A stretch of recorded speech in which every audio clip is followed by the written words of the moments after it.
for Ek. Obviously, in situations like this, guys always say, treat it like a regular game. But at the same time, how do you kind of want these circumstances to maybe motivate you guys and give you that little extra fire tonight? Oh, I feel like you get that motivation all through the playoffs, right? It's the playoffs. So we're excited, we're anxious, we're optimistic. It's a great opportunity. Left side, second row. Aaron, this is for you too.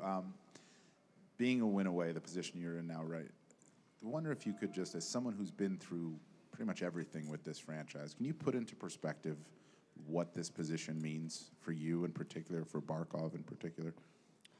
I don't know if I have the words to justify and put it in perspective. It's, like I said, an amazing opportunity for all we've been through, and have to go grab it. Right side, third row. Carter, you got a chance to lift the cup in this building. Paul Maurice has never gotten that chance. Over the course of playing for him, what sense do you get about how badly he wants to win this and the way he kind of constructs this team and runs this team to do that? Yeah, obviously he's a really good coach, and we love having him as our behind the bench. And yeah, he's been in it for a long time. I don't know, is it 30 years? And he obviously hasn't got it done. So, I mean, if we're going to do it for anyone, we can do it for him. Front left. Aaron, you've been around Sasha Barkov for a really long time. I'm wondering, can you tell me something about him that maybe none of us know?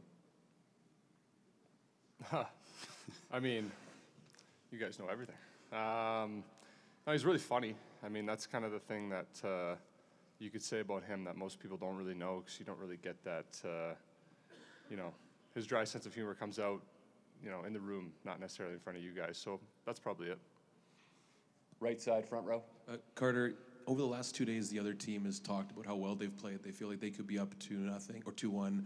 Connor Brown said today they feel they've carried the play. I mean, you guys are up 3-0. Like, how does that play in your room?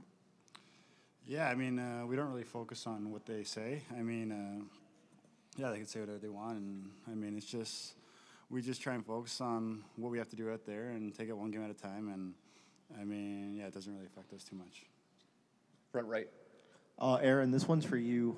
As someone who's been here for a very long time, and I'm sure you've seen some of these clips of the watch party at the arena, all full of people watching a game without hockey being on the ice even. I mean, how has it been for you kind of watching the development of the fan base here?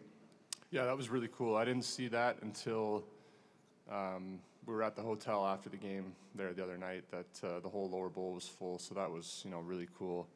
To see how far it's come full circle since I've gotten here has been incredible. So we're super proud to be playing in front of our fans. We'll take a few more questions for the guys. Front left, Matt. Yeah, Carter, knowing what's at stake tonight, knowing the Stanley Cup's going to be in the building, did you wake up feeling any different today, or feel any different now going into this game? Obviously, it's hard not to feel a little different. We know what's at stake, and I mean, yeah, it's obviously a big game for us, but we just try and take it like one game at a time and one game mentality. Honestly, if we try and do anything special, it doesn't really work in our favor. So I think just taking it one game at a time is the biggest thing for us. Back left. For Aaron, Paul has talked a lot about you guys' ability to bounce back from a tough game or a tough period. So after the third period last game, are you guys maybe feeling a little bit more hungry, or is there anything to work on to kind of come in tonight, even though we have the lead in the series, with like a little chip on your shoulder?